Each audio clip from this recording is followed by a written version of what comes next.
안녕하세요. 팔레스타인 역사 만화 팔레스타인을 쓰고 그린 만화가 원혜진입니다. 이스라엘은 지금 팔레스타인 가자지구에 전례 없는 제노사이드 집단 학살을 벌이고 있습니다. 이스라엘은 하마스가 원인 제공을 했고 그렇기 때문에 이스라엘은 공격이 정당하다고 이야기합니다. 하마스를 잡기 위해서 폭격을 했습니다. 병원, 학교 가리지 않았습니다. 지금 가자는 모든 것이 무너져 사람이 살 수 없을 정도로 폐허가 됐습니다. 인구의 1% 이상이 사망했고요. 그중 절반이 어린 아이들입니다. 지상 최대 수용소 감옥이라고 하던 가자는 지금 지상 최대 무덤이 됐습니다. 이스라엘은 팔레스타인 사람들에게 살고 싶으면 피난을 가라고 이야기하지만 갈 곳이 없습니다. 삼면이 장벽으로 막혀 있고 한 면은 바다입니다. 이스라엘은 서한 지구와 가자 지구에 8m 콘크리트 장벽을 세우고 그 안에 사람들을 가두었습니다. 그리고 장벽 위에 이스라엘 군인이 총을 들고 팔레스타인 사람들을 감시하고 있습니다. 지상 최대 두 개의 수용소, 그것이 가자 지구와 서한 지구입니다. 마치 그 SF 영화의 한 장면 같은데요. 그게 지금 팔레스타인의 현재의 모습입니다. 팔레스타인의 비극은 어떻게 시작된 걸까요? 나치가 유대인들에게 했듯이 이스라엘은 왜 팔레스타인 사람들을 인종 청소하고 그들이 원하는 방향은 무엇일까요? 저는 전문가도 아니고 역사학자도 아닙니다. 그냥 만화가이고 작가일 뿐입니다. 하지만 역사적 맥락을 찾아가 보면 그들이 왜 그렇게 하고 있는지, 그리고 이 비극의 원인이 어디에 있는지 누구나 알 수 있을 거라 생각합니다. 팔레스타인 역사 만화를 그리기 위해서 자료를 찾고 공부를 하면서 저는 많이 놀랐습니다. 우리가 너무 많이 무지했고 또한 잘못 알고 있는 것들이 너무 많았습니다. 팔레스타인에 정말 미안했습니다. 오늘 저는 팔레스타인 역사 만화 팔레스타인과 그리고 지금 팔레스타인에서 벌어지고 있는 일들, 그리고 제가 2014년도에 팔레스타인에 가서 직접 목격했던 것들, 이것들에 관해서 말씀 나누고자 합니다. 만화는 팔레스타인 아버지와 어린 아들이 중고차 시장에 다녀오던 중 이스라엘 군인들을 만나면서 시작합니다. 이스라엘군은 부자에게 가차없이 총구를 겨누었고 아버지는 이스라엘군을 향해 절규합니다. 아이가 있으니 제발 쏘지 마세요. 하지만 총격은 계속됐고 아이는 그 자리에서 숨을 거둡니다. 이 장면은 근처에서 취재 중이던 프랑스 기자를 통해 텔레비전에 생중계됐습니다. 이걸 본 세계의 많은 사람들이 충격을 받았습니다. 아마 인터넷으로 이 영상이나 사진을 본 분들도 많으셨을 겁니다. 이 사건은 2000년 팔레스타인의 민중항쟁 2차 인티파다 기간 중 일어난 일이었습니다. 이 사건은 일개 사건이 아니라 팔레스타인 땅에서 수십 년 동안 꾸준히 벌어지고 있는 일입니다. 만화의 화자인 진도 인터넷에서 우연히 이 사진을 본 것이 계기가 돼서 팔레스타인을 방문하게 됩니다. 그리고 전 세계에서 모인 평화활동가들을 만나고 팔레스타인 역사를 비르제이트 대학 역사학과 교수에게서 듣게 됩니다. 그 이야기가 바로 팔레스타인 두 권에 담겨 있습니다. 물론 만화를 이끌어가는 화자인 진과 역사학과 교수는 가상의 인물입니다. 독자들이 진의 입장이 돼서 어려운 역사의 현장으로 들어갈 수 있게 만든 설정입니다. 만화는 팔레스타인 역사를 팔레스타인 옛 이름 가나안으로 불리던 아브라함 시대부터 보여줍니다. 기독교, 유대교, 이슬람교의 절대 성지인 예루살렘이 있는 팔레스타인은 수천 년 동안 이민족의 침입과 지배를 받아왔습니다. 팔레스타인 고대와 중세의 역사는 책을 참고해 주시고요. 19세기 말부터 말씀드리겠습니다. 19세기 팔레스타인은 400년 넘게 오스만 제국의 지배를 받고 있었습니다. 지금의 튀르키예죠. 유럽에서는 시온주의가 태동합니다. 시온주의란 말은 예루살렘을 의미합니다. 시온주의는 오랫동안 박해와 학대를 받고 있는 유대인 문제를 풀기 위해 유대인 단일민족 국가 건설을 목표로 한 정치운동입니다. 1차 세계대전이 일어납니다. 이때 영국이 오스만을 상대로 전쟁에서 이기기 위해 유대인 시온주의자들과 아랍인들에게 이중 약속을 합니다. 아랍인들에게는 전쟁에서 영국을 도와주면 팔레스타인 독립국가를 세워주겠다는 후세인 맥마흔 협정을, 그리고 시온주의자들에게는 전쟁에서 영국을 도와주면 유대인 보금자리를 만들게 해주겠다는 벨푸어 선언을 합니다. 이렇게 하나의 땅을 가지고 두 개의 약속을 한 거죠. 전쟁에서 영국이 승리하고 오스만 튀르크는 패배합니다. 400년 동안 오스만 지배 아래 있던 팔레스타인은 영국의 위임 통치를 받게 됩니다. 팔레스타인 사람들은 영국에 속았다는 걸 바로 알게 됩니다. 그리고 영국에 맞서 항쟁을 벌입니다. 영국은 유대인들을 경찰로 고용해 팔레스타인 사람들을 탄압하면서 시온주의자들에게는 이스라엘 국가의 기초를 닦을 수 있게 도움을 줍니다. 영국의 보호 아래 더 많은 유대인들이 팔레스타인으로 이주하고 유대인들은 강력한 군대도 만들어 나갔습니다. 2차 세계대전이 발발하고 홀로코스트, 유대인 대학살이 일어납니다. 전쟁이 끝나고 홀로코스트에서 살아남은 유대인들이 팔레스타인으로 더 많이 넘어오게 됩니다. 실은 그들 상당수는 미국으로 가기를 원했지만 시온주의자들은 반강제적으로 팔레스타인으로 이주시켰습니다. 나라를 세워야 하니까요. 전쟁이 끝난 직후에 영국은 골치 아픈 팔레스타인 문제를 유엔에 떠넘기고 본국으로 도망갑니다. 그런데 팔레스타인 문제는 유엔이 처음으로 다루게 된 심각한 분쟁 지역이었습니다. 유엔 특별위원회는 팔레스타인에 방문했지만 이 지역에 대해 아는 게 거의 없었습니다. 하지만 유대인 생존자 수용소를 보고 큰 인상을 받습니다. 홀로코스트로 전 세계의 유대인 동정론이 많이 퍼지기도 했었고요. 그리고 유엔은 팔레스타인 분할안을 통과시킵니다.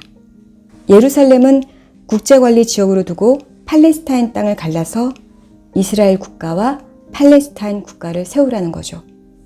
그런데 이 분할안을 유대인들은 당장 받지만 팔레스타인 사람들은 거부합니다. 왜 그랬을까요? 당시 유대인 인구는 팔레스타인 인구의 10분의 1도 되지 않았습니다. 게다가 전체 토지의 87%의 땅을 갖고 있던 팔레스타인 사람들에게는 42%를, 고작 6%의 땅을 갖고 있던 유대인들에게는 56%의 토지를 할당했으니 팔레스타인 사람들은 도저히 받을 수 없었던 거죠. 이스라엘 건국일 다음 날인 1948년 5월 15일, 팔레스타인에겐 나크바, 대재앙의 날이 되었습니다. 이스라엘은 유엔이 할당한 땅보다 더 많은 땅을 차지하고 자기 땅에서 쫓겨난 75만 명의 팔레스타인 사람들은 난민이 되었습니다. 가자와 서한지구, 요르단, 시리아, 레바논 등 주변 국가로 피난을 갔습니다. 그리고 이후 4차까지 벌어진 중동 전쟁을 통해 이스라엘이 승리하면서 지금의 지도의 모습을 갖추게 됩니다. 가자지구와 서한지구를 군사 점령한 이스라엘은 잔인하게 식민 지배합니다. 가혹한 탄압에 맞서 팔레스타인 사람들은 1987년 그 유명한 민중항쟁 인티파다를 일으킵니다. 빈폭력 저항운동인 인티파다는 6년이나 지속되었습니다. 시위를 하면서 팔레스타인 사람들은 무기가 아닌 돌을 던졌습니다. 하지만 이스라엘 군인들은 탱크와 총으로 민간인들을 진압했습니다. 이때 이스라엘 라빈 총리는 어린 아이들도 나중에 다시는 돌을 들지 못하게 팔을 부러뜨리라고 명령했습니다.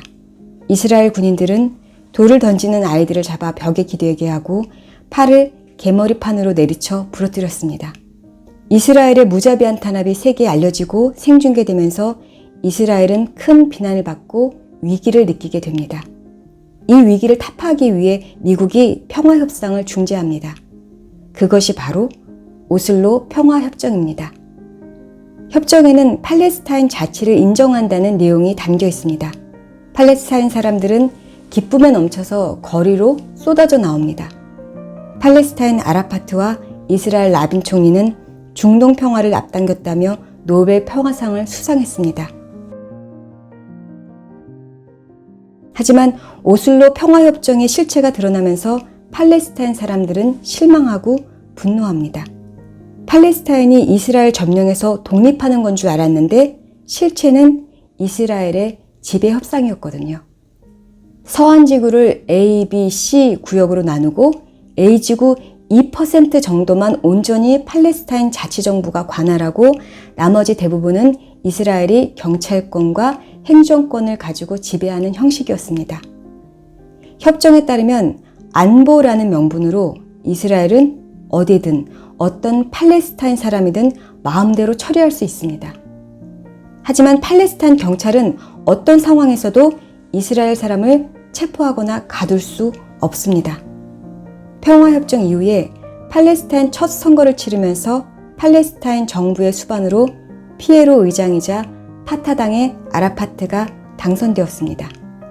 그래도 팔레스타인 사람들은 조금이라도 살기가 나아질 거라 기대했지만 상황은 더 안 좋아집니다. 수백 개의 검문소가 세워지고 불법 정착촌이 늘어나고 장벽이 세워졌습니다. 고위공직자들은 부패하고 이스라엘 하수인처럼 팔레스타인 정부는 오히려 독립활동가들을 가두었습니다. 그리고 평화협정 체결 2년 후 이스라엘 건국 영웅이면서 오슬로 협정의 주역인 이스라엘 라빈 총리가 암살됩니다. 누가 암살했을까요? 이스라엘 유대인 구구파 청년이었습니다. 구구파 유대인들 생각은 한 톨의 땅도 팔레스타인에 양보할 수 없다는 겁니다. 팔레스타인 땅에서 모든 팔레스타인 사람을 내쫓고 오직 유대인만의 국가 건설이 목적이니까요. 그것이 시온주의고 그 절정에 있는 정부가 지금의 이스라엘 네타냐후 정부입니다. 그리고 이번 가자에 대한 제노사이드 역시 그 과정의 산물인 것입니다. 2007년 국제기구의 감시 아래 두 번째 팔레스타인 총선거가 치러집니다. 당시 하마스가 팔레스타인 사람들의 압도적인 지지를 받으면서 승리하게 됩니다. 하마스는 공식 정당입니다. 흔히 무장정파라는 표현을 쓰는데 팔레스타인은 정식 국가가 아니기 때문에 군대가 없습니다. 그래서 정당들은 개별적으로 군사 조직을 가지고 있습니다. 하마스 또한 그런 군사 조직을 갖고 있는 정당인 거죠. 그러니까 하마스는 부패한 자치정부와 달리 사회사업, 구호활동, 학교, 의료시설을 짓고 이스라엘에 대항해 적극적인 투쟁을 벌여서 인기가 많았습니다. 이스라엘은 선거에서 당선된 하마스를 인정하지 않고 파타를 조정해 하마스와 파타 간의 무력 충돌을 일으키게 합니다. 가자지구에서 파타가 쫓겨나고 현재는 가자지구는 하마스가, 서한지구는 파타가 집권하고 있습니다. 팔레스타인 사람들이 선거로 하마스를 지지한 대가는 너무도 잔인한 결과를 가져왔습니다. 이스라엘이 가자를 완전 봉쇄하면서 감옥으로 만들었거든요. 가자 사람들은 살기 위해 이집트로 땅굴을 만들어 생필품이나 약품을 들여왔습니다.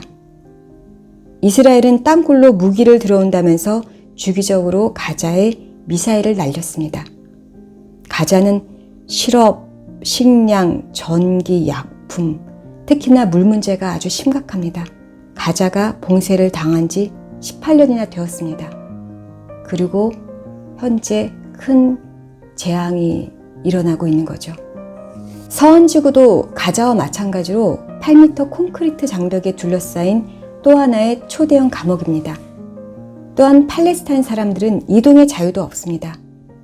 수백 개의 검문소가 있고 허가증이 있어야 다른 지역으로 갈 수 있습니다.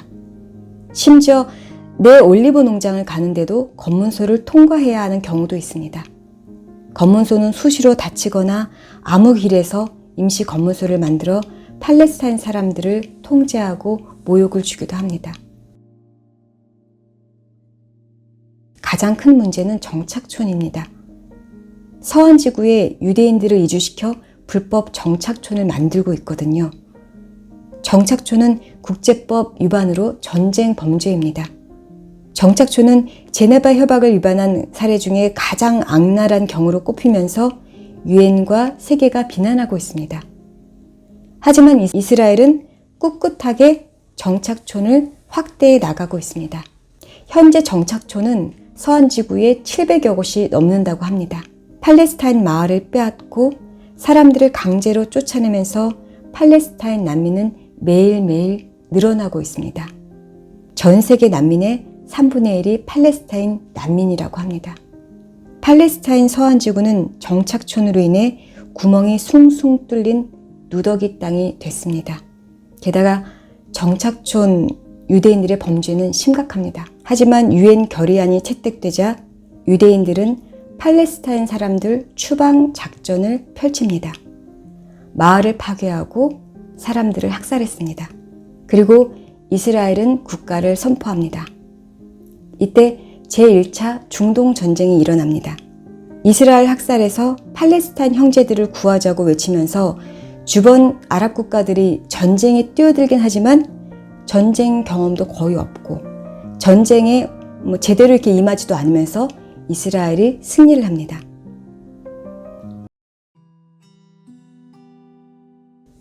가장 큰 문제는 정착촌입니다. 서한 지구에 유대인들을 이주시켜 불법 정착촌을 만들고 있거든요. 정착촌은 국제법 위반으로 전쟁 범죄입니다. 정착촌은 제네바 협약을 위반한 사례 중에 가장 악랄한 경우로 꼽히면서 유엔과 세계가 비난하고 있습니다. 하지만 이스라엘은 꿋꿋하게 정착촌을 확대해 나가고 있습니다. 현재 정착촌은 서한 지구에 700여 곳이 넘는다고 합니다. 팔레스타인 마을을 빼앗고 사람들을 강제로 쫓아내면서 팔레스타인 난민은 매일매일 늘어나고 있습니다. 전 세계 난민의 3분의 1이 팔레스타인 난민이라고 합니다. 팔레스타인 서한 지구는 정착촌으로 인해 구멍이 숭숭 뚫린 누더기 땅이 됐습니다. 게다가 정착촌 유대인들의 범죄는 심각합니다. 정착촌에 오는 사람들은 대체로 종교 성향이 강한 극우 유대인들이 많습니다. 정착촌 사람들은 총을 들고 다니면서 팔레스타인 마을에 내려와 사람들을 죽이기도 하고 팔레스타인 농장에 불을 지르기도 합니다. 백주 대낮에 민간인을 살해한 유대인은 무죄 판결을 받습니다. 그런데 시위대에 돌을 던지는 팔레스타인 아이들은 군사법정에 세웁니다. 그리고 아이들이 이해하지도 못하는 히브리어로 된 자백서에 사인을 하게 합니다. 부모나 변호사도 없이요. 아이들은 모두 유죄 판결을 받고 감옥에 갑니다. 돌을 던진 아이 한 명을 잡기 위해 한밤중에 군인들이 침탈해 아이를 수색하고 잡아가기도 합니다. 이런 일도 있었습니다. 사촌 동생이 이스라엘 군인에게 맞아서 머리가 함몰되자 너무 화가 난 17세 소녀가 이스라엘 군의 뺨을 때린 적이 있었습니다.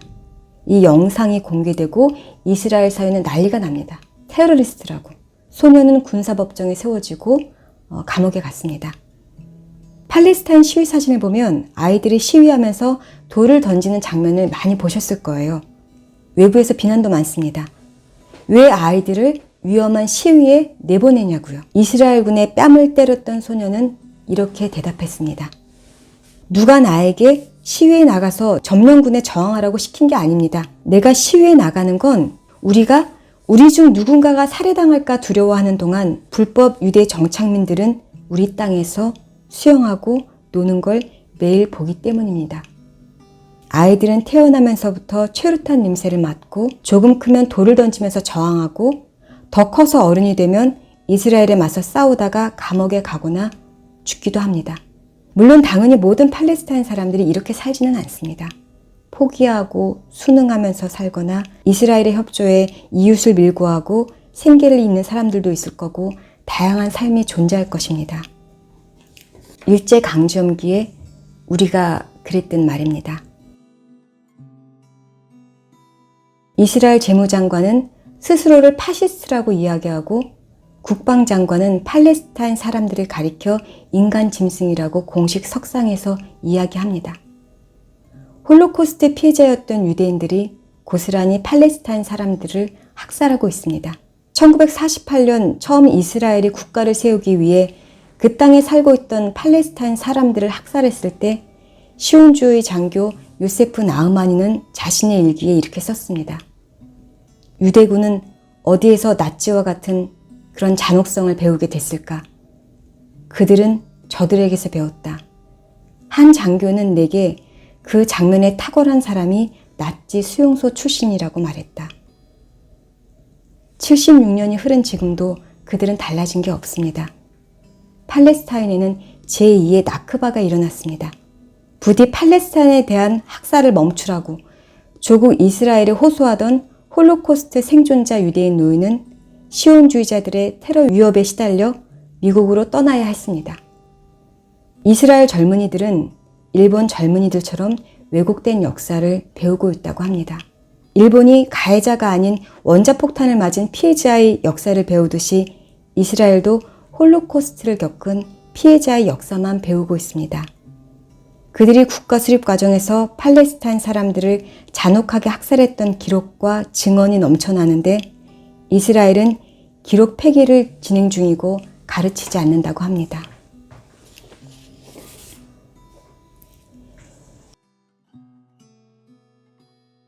예전에는 이스라엘이 우리 역사와 많이 닮았다고 교육받았는데 실제는 팔레스타인이 우리 역사와 닮아 있었던 겁니다.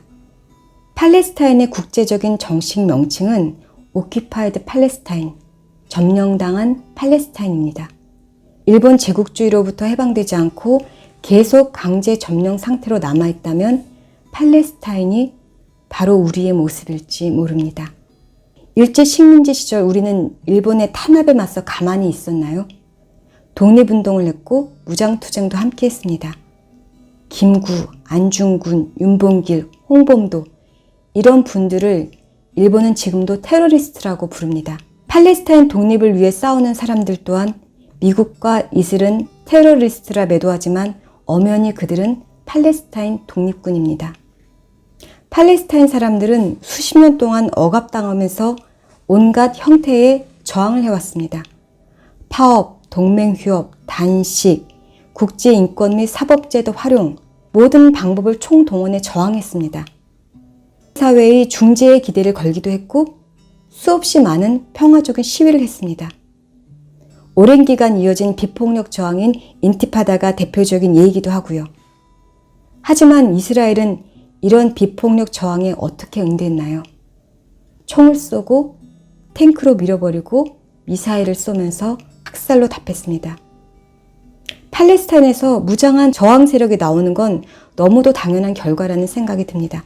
이스라엘의 강제 점령이 계속되는 한 하마스를 전멸시킨들 제2의 제3의 하마스가 나오지 않는다는 보장이 있을까요?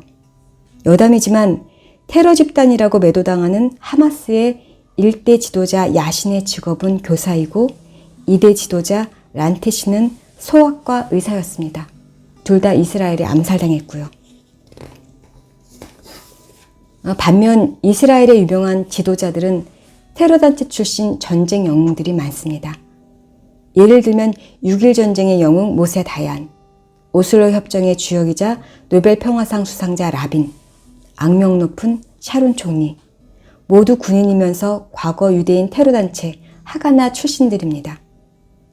노벨 평화상 수상자이자 이스라엘 사람들의 가장 존경받는 인물 중 하나인 메나헴 베기는 팔레스타인 인종청소를 감행했던 군대의 지도자였습니다. 이스라엘 군인들과 무장한 유대 정착민들이 비무장한 팔레스타인 사람들을 죽이는 것에는 왜 테러라는 말을 쓰지 않는 걸까요? 왜 피점령자가 점령자를 향해 저항하는 것은 테러가 되고 점령자가 피점령자를 향한 일상적인 살인은 방어가 되는 건가요? 팔레스타인에 갔을 때 사람들은 세계는 이스라엘 편이고 팔레스타인에서 일어나고 있는 진실을 모른다며 슬퍼했습니다. 특히 자신들을 테러리스트라고 이야기하고 IS 같은 극단적인 이슬람주의자들과 연결시키는 것을 두려워했습니다. 우리는 그동안 이스라엘 편향 서구 언론의 정보를 무차별적으로 전달받았습니다. 게다가 이스라엘은 가짜뉴스를 생산해 전 세계에 유포시킵니다. 특히 하마스에 대한 가짜뉴스는 차고도 넘칩니다. 하마스를 악마화시켜야 자신들의 공격의 정당성을 얻을 수 있으니까요. 최근에 들은 대표적인 가짜뉴스는 하마스가 영유아들을 참수하고 병원 지하 땅굴에서 하마스 본부를 발견했다는 이야기였습니다. 조악한 증거품들을 내놓기도 했지만 이후 사실이 아닌 걸로 밝혀졌습니다. 이 외에도 조작된 뉴스들의 진실이 속속 밝혀지지만 이미 많은 사람들은 그렇게 믿고 있습니다. 이스라엘이 원하는 방향으로요. 하마스가 전쟁 범죄를 저질렀다면 당연히 비난받아 마땅하고 책임을 물어야 할 것입니다. 그런데 이스라엘이 일으킨 전쟁 범죄는 어떤가요? 땅을 강탈하고 정착촌을 늘리며 제네바 협정을 위반하고 비무장 민간인들에 대한 살인을 하고 백린탄 같은 금지된 대량 살상 무기를 쓰는 전쟁 범죄는요. 전쟁 범죄의 책임을 묻기 위해 국제형사재판소가 이스라엘과 가자 지구에 들어가려고 했지만 이스라엘은 검사장의 입국을 금지한 반면 오히려 하마스는 조사를 반긴다는 성명을 발표도 했습니다. 이스라엘은 이전부터 국제형사재판소를 비롯한 다른 유엔 기구의 조사를 전면 거부해온 바가 있습니다. 팔레스타인 책이 출간되고 저는 부채감에 2014년 팔레스타인에 다녀왔습니다. 책을 쓰면서도 팔레스타인에서 21세기에 벌어지고 있는 일이라는 게 믿기지 않았습니다. 이스라엘의 잔혹한 점령이 믿기지 않았습니다. 하지만 팔레스타인에 가서 직접 확인하고 더욱 괴로웠습니다. 팔레스타인을 둘러싼 거대한 장벽을 보았고 검문소에서 무장한 군인들에게 끌려나가던 여인도 목격했고요. 난민촌에서 오직 고향에 돌아갈 날만을 기다리면서 고향집 열쇠를 보여주던 노인도 만났습니다. 점령촌과 맞닿은 팔레스타인 마을 시위에 참여해서 최루탄도 맛봤습니다.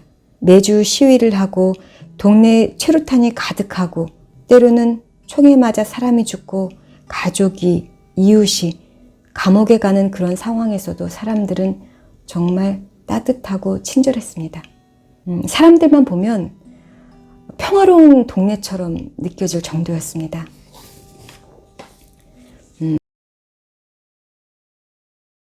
제가 간 2014년 팔레스타인에도 한류 열풍이 불고 있어 싸이의 강남스타일 음악을 들었고 드라마 상속자와 꽃보다 남자가 인기가 많아 이민호 배우를 흠모하는 여인들도 만났습니다. 한 번은 길을 가는데 한 여고생이 한국 사람이세요? 라며 한국어로 물어본 적이 있었습니다. 여고생은 한국인을 만났다고 너무 행복해하며 본인은 FT 아일랜드 이용기의 팬이고 친구들은 샤이니와 지드래곤 팬이라고 얘기했습니다. 수첩을 꺼내 한글로 그들의 이름을 적어달라고 해서 적어주니 정말 행복해했습니다. 언젠가 한국에 가서 K-팝 콘서트 보는 게 꿈이라 한국어 공부를 열심히 하고 용돈을 모으고 있다는 소녀의 얘기에 마음이 아팠습니다. 팔레스타인 아이들을 만나면서 장래희망에 대한 이야기들을 많이 나누었습니다. 사실 이런 현실에서 잔인한 대화일 수도 있겠다는 생각이 들었지만 아이들은 환하게 웃으면서 이야기했습니다. 패션 디자이너, 의사, 선생님, 건축가, 축구선수 이런 꿈을 많이 이야기하더라고요. 특히 남자아이들이 리오넬 메시를 정말 좋아했습니다. 팔레스타인 선생님들은 아이들에게 꿈을 꾸라고 얘기하는 것이 가장 두렵다고 말을 합니다. 그럼에도 불구하고 팔레스타인의 아이들은 희망을 잃지 않고 우리와 똑같이 꿈을 꾸고 그것을 이루기 위해 공부하고 노력하며 살고 있습니다. 팔레스타인의 마지막 장에는 평화와 공존에 관한 내용을 다룹니다. 지금 팔레스타인의 평화는 요원해 보입니다. 앞서 말씀드렸다시피 저는 전문가도 역사학자도 아닙니다. 그렇기에 평화의 해법이 무엇인지도 잘 알지 못합니다. 하지만 한 가지 확신한 건 이스라엘의 군사점령이 끝나지 않는 한 팔레스타인과 이스라엘의 평화는 오기 힘들 것입니다. 강력한 미국을 등에 업은 이스라엘을 상대로 팔레스타인 사람들의 투쟁만으로는 군사점령을 끝낼 수 없을 것입니다. 그렇기에 더 많은 사람들이 알고 관심을 갖고 이야기하는 것이 중요한 것 같습니다. 팔레스타인과 팔레스타인에 다녀와서 쓴 책 두 번째 팔레스타인의 이야기. 필리스트를 읽어봐 주세요. 팔레스타인을 이해하는데 좋은 입문서가 될 것이라 자신있게 말씀드립니다. 세계 많은 사람들이 팔레스타인을 지지하고 연대의 마음을 보태면서 희망은 생기고 해법을 찾게 되리라 믿습니다. 고맙습니다. 근데 그렇게 생각하는 건 어떻게 보면 자연스럽고 당연한 것 같아요. 저도 어릴 때부터 사실 그때는 팔레스타인 잘 알지는 못했지만 막연하게 아랍 중동 쪽보다는 이스라엘에 대한 어떤 동경에 대한 교육이나 문화적인 그런 상황이었던 것 같아요. 문화적으로 많은 사람들이 영화를 본다라든가, 영화를 보면 다 그렇잖아요. 홀로코스트를 겪었지만 고난의 민족이지만 우리가 이스라엘에 대해서 좀 편향적으로 어떤 동경의 마음이라든가, 그러니까 좋게 생각하려고 하는 건 어렸을 때부터 자연스럽게 만들어져 왔던 환경이었던 것 같아요. 물론 이제 CNN을 비롯해서 우리가 주로 듣는 언론들이 서구 언론의 입장에서 일방적으로 들어왔던 것도 있을 거고요. 우리 언론들도 그걸 받아쓰기 하잖아요. 그리고 어렸을 때부터 안내일기라든가 탈무드라든가 이런 게 다 필독도서잖아요. 그래서 고난의 민족, 그럼에도 불구하고 이겨내고 되게 멋있고 뭔가 어떤 이스라엘 어떤 동경에 대한 마음을 우리 스스로도 좀 이렇게 투영을 했던 것 같아요. 그리고 이제 특히 이제 박정희 정권 시대에는 노골적으로 이스라엘 찬양에 대한 이야기를 대통령부터 해가지고 얘기를 많이 했었거든요. 그래서 그 애국심을 강조하면서 우리도 이렇게 그런 똘똘 뭉쳐서, 가난하지만 똘똘 뭉쳐서 북한과의 관계도 그렇고 이렇게 이스라엘 보고 따라 배우자라는 그런 이야기들도 교육을 통해서 많이 배워왔던 것 같아요. 그리고 문화는 말할 것도 없잖아요. 아까 잠깐 책을 말씀드리긴 했지만 우리가 팔레스타인 혹은 아랍 쪽 사람들의 영화 같은 걸 얼마나 봤을까요? 그들에 대해서 긍정적으로 그려진, 아니면 순수하게라도 그들의 삶을 좀 제대로 보여주는 그런 영화를 본 게 얼마나 있을까요? 영화를 보면 아랍, 팔레스타인, 이슬람은 특히 헐리우드 영화에서는 기본적으로 좀 이렇게 적으로 깔고 가잖아요. 미국과 유대인들은 좀 아쪽으로 가고요. 그래서 쉰들러 리스트라든가 피아니스트, 인생은 아름다워라든가 그런 영화들을 우리는 끊임없이 보면서 유대인들을 동정하기도 하면서도 되게 존경하기도 하고, 그리고 어떤 감정적으로 좀 우리 스스로 좀 유사성을 찾고 싶어 하고 그랬던 부분들도 있었던 것 같아요. 그래서 이스라엘에 대해서 어떤 편향적인 게 이런저런 뉴스를 듣고 거기서 판단하기보다는 이미 우리 마음속에 80~90% 정도는 어떤 유대인들에게 동질감을 갖고 내지는 좀 더 긍정적으로 그런 마음이 있었기 때문에 지금까지 그런 상황이 이어져 왔던 게 아닌가 그런 생각이 듭니다.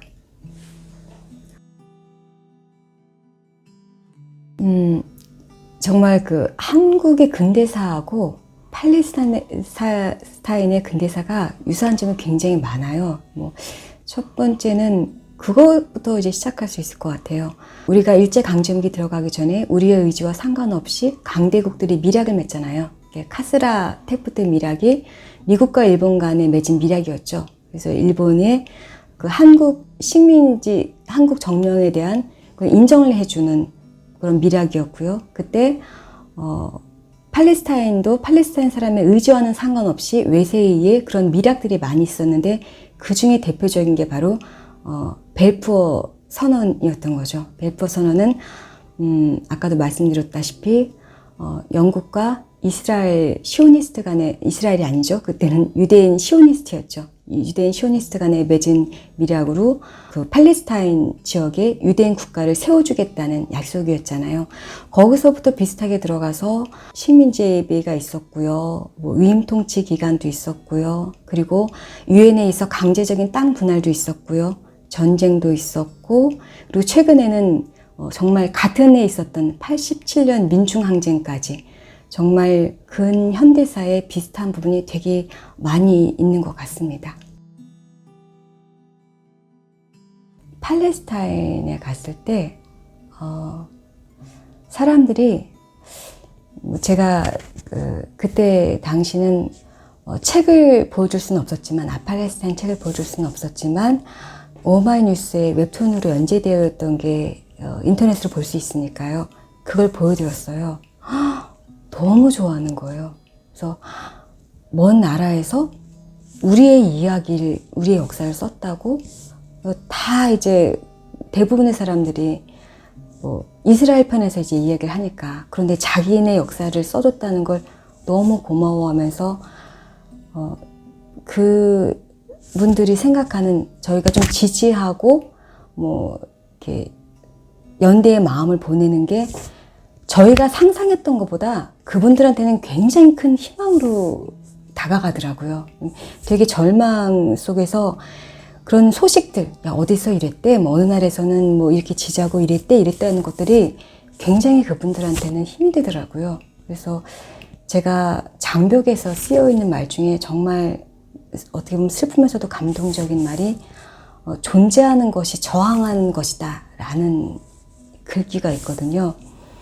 그러니까 이분들은 일단은 물론 이제 국제적으로도 이게 국제사회가 나서고 더 압력을 넣고 이스라엘이나 미국에 더 압력을 넣으면서 이게 뭔가 팔레스타인과 이스라엘의 평화를 가져갈 수 있는 어떤 장치들이나 이게 만들어질 수도 있지만, 일단 그 안에 살고 있는 사람들이 패배주의, 허무주의, 절망, 우린 이제 끝났어, 우린 이제 죽을 일만 남았어, 이스라엘은 우리를 모두 내쫓을 때까지 전쟁을 멈추지 않을 거야, 가자부터 시작해서 서안의 정착존을 계속 늘리는 것까지 우리한테는 희망이 없어 라고 생각하는 그분들 마음에 여러 나라들이 보내고 있는 그 지지들, 여러 나라 사람들이 모여서 집회를 하고 각자 자기 나라 정부에 어떤 시위를 한다거나 욕을 한다거나 이런 소식들 들리는 것이 그분들의 굉장히 큰 힘이 되더라고요. 그래서 저희도 사실 우리나라도 그 미국 편과 이스라엘 편에 서서 어떤 유엔에서 어떤 법을 상정할 때 늘 이스라엘과 미국 편에 섰거든요. 그러니까 이번에도 이스라엘에 무기를 지금 지원한다고 하고 무기를 팔고 있잖아요. 그래서 지금 팔레스타인 지지하고 연대하는 한국에 있는 분들이 그것에 대해서 좀 항의 방문도 하고 적극적으로 지금 이 무기가 이스라엘에 가서 어떻게 팔레스타인 아이들을 학살하고 있는지 이것에 대해서 사람들에게 알리려고 하는 이런 노력도 하고 있고요. 그래서 알고 있다는 것, 그리고 사람들한테 이야기하고 더 많은 사람들이 알고 그러면 더 다양한 가능성이 생긴다고 생각이 듭니다. 예를 들면은 저도 굉장히 신념이 그렇게 있는 사람도 아니고 팔레스타인을 잘 알지도 못했고, 그랬던 사람이 팔레스타인 책을 썼고, 그리고 이 팔레스타인 책을 본 어떤 평범한 독자가 팔레스타인에 관심을 갖게 되고 팔레스타인 평화연대라는 단체를 찾아가서 그런 연대 활동을 하고 팔레스타인까지 갔다 오고, 그러니까 이렇게 번져나가면서 여러 가지 가능성이 생긴다고 생각해요. 그 안에서 저희는 아직 어떤 미래가 펼쳐질지 모르지만 분명히 다른 방법이나 해결책이나 어떤 그런 희망적인 그런 것들이 우리가 상상할 수 없는 무언가가 또 펼쳐질 수 있지 않을까. 그리고 저는 잠깐 아까도 말씀드렸지만 가장 저는 그 팔레스타인 분들 직접 만나보기도 했잖아요. 그분들한테 버틸 수 있는 힘을 준다는 것. 그게 저는 가장 크게 와닿았던 것 같아요.